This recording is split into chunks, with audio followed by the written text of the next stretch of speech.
This is Democracy Now!, democracynow.org, the War and Peace Report. I'm Amy Goodman.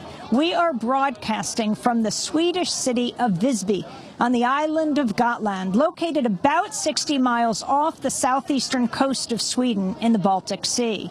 We're in the middle of an event called Almedalen Week.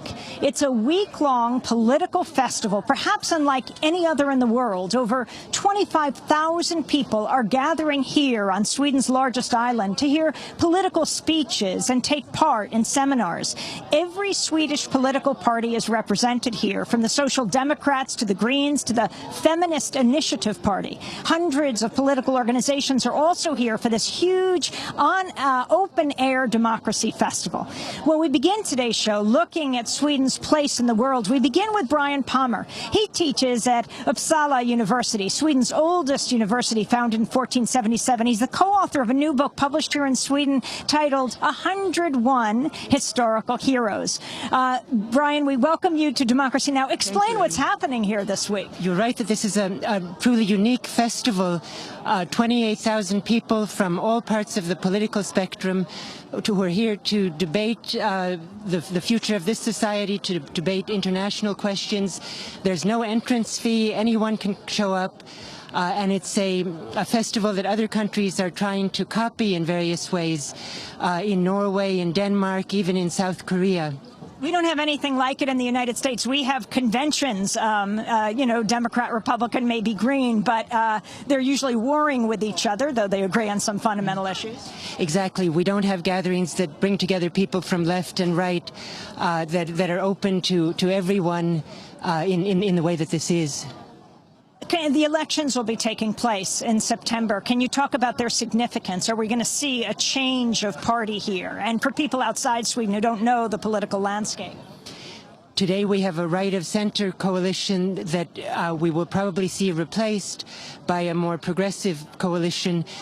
In the European Union, the European Parliament elections in May, Sweden was the first country in Europe ever to send a militant feminist party to the European Parliament. And one question is whether that party will come into the national parliament in September. We also see a very strong Green movement. The Greens as the second largest party in the European election, which may presage success for them in September. There was a rally here against immigrants, for white supremacists. Explain. With a very small number of participants, well, several hundred anti-racists protested, and one can say that Sweden, like every European country, has a right-wing populist party with an anti-immigrant focus, but that Sweden also has the strongest anti-racist movements in the world. A recent study in March by the European Commission found that attitudes toward immigrants were more positive in Sweden than in any other European country. Sweden is allowing anyone from Syria to come here and get political asylum. That's right. It's the only industrialized country to take that stance. Even Germany, which has been generous to Syrian immigrants, does not have such a broad welcome. And it was recently that Pope Francis spoke of Sweden's policy and said that Sweden was doing what every nation in the world ought to be doing, opening its doors to people fleeing war and carnage. Now, people talk about Sweden as a social democracy, but it's also become a laboratory of privatization. Can you explain? The current right-of-center government under Fredrik Reinfeldt has pushed privatization in areas like railroads, where competing train companies use the same tracks, making the Swedish word train chaos very significant in recent years, as there have been collisions, derailings, massive disruptions in the train system, partly due to that privatization. We've also had privatization of private alternatives in schools that have led to situations where schools have closed in the middle of the school year because the risk capitalists who owned them had pulled out their money. What we're seeing, in other words, is a failed experiment in privatization in many ways. that has become a central issue for the election in September. Brian Palmer, can you explain Sweden's relationship with NATO?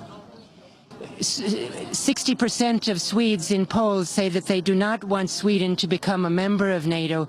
Nonetheless, the Swedish military does exercises together with NATO every year in the forests of northern Sweden. Sweden sends troops to NATO operations in Afghanistan and elsewhere.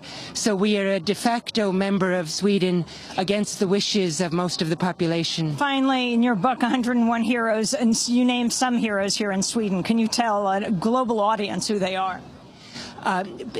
People like Dag Hammarskjöld, the United Nations Secretary General, who dared to stand up to the United States, but also to the Chinese, to the Russians, who was killed in the conflicts in the Congo.